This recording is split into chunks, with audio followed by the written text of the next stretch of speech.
Bonjour les amis, comment vous allez? Heureux de vous compter parmi nous ce matin. Quelles sont les nouvelles du jour? Quelles sont les nouvelles du jour? J'attends les nouvelles du jour. Quelles sont les nouvelles du jour? Moi, j'ai une bonne nouvelle à vous annoncer.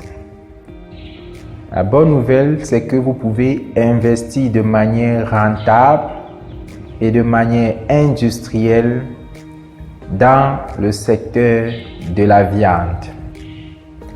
Parmi les produits qui ont franchi le cap de la consommation de grandes quantités, il y a la viande de bœuf, la viande de poulet et la viande de porc.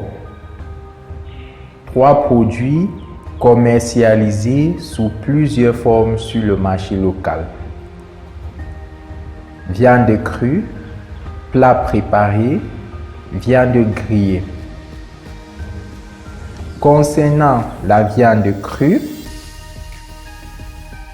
les places de marché restent la principale voie pour l'approvisionnement des ménages.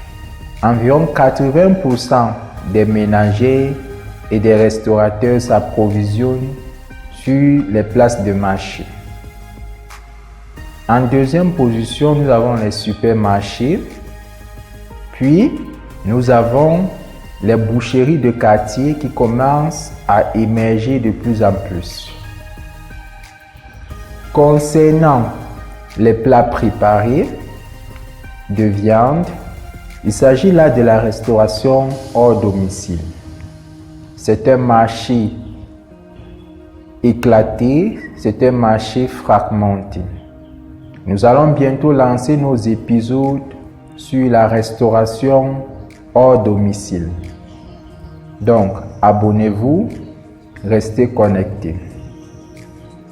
Concernant la viande grillée, 2 tendances sont généralement dominantes sur le marché local. On a la rôtisserie et le barbecue. Concernant la rôtisserie, on a la rôtisserie verticale dont le produit est encore appelé kebab ou shawarma. Puis on a la rôtisserie horizontale qui utilise principalement le poulet. Concernant le barbecue, la deuxième tendance dominante en matière de viande grillée, il s'agit là des petits commerces qui connaissent une affluence en soirée, généralement installés tout près des bars et des restaurants. Ces petits commerces peuvent être au feu de bois ou au feu de charbon de bois ou au gaz.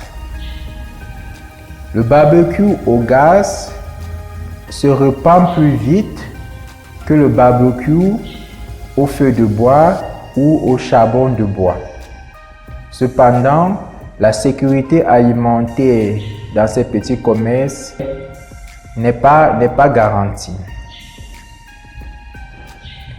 Au vu donc de cette tendance dominante sur le marché des viandes, quelle est donc la meilleure stratégie pour se lancer et accélérer son développement?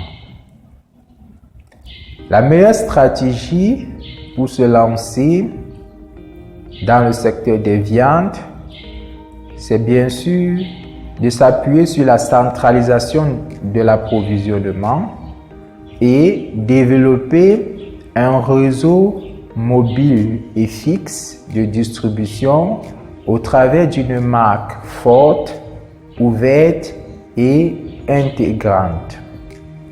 Celui ou celle qui est intéressé par ce projet industriel de viande, qui n'hésite pas de nous contacter. Il s'agit là d'un projet hautement rentable pour qui veut se lancer. Nous allons faire un accompagnement gratuit par tirage au sort pour tous les entrepreneurs abonnés à cette chaîne. Abonnez-vous à nos cafés du matin. Restez connectés. À plus.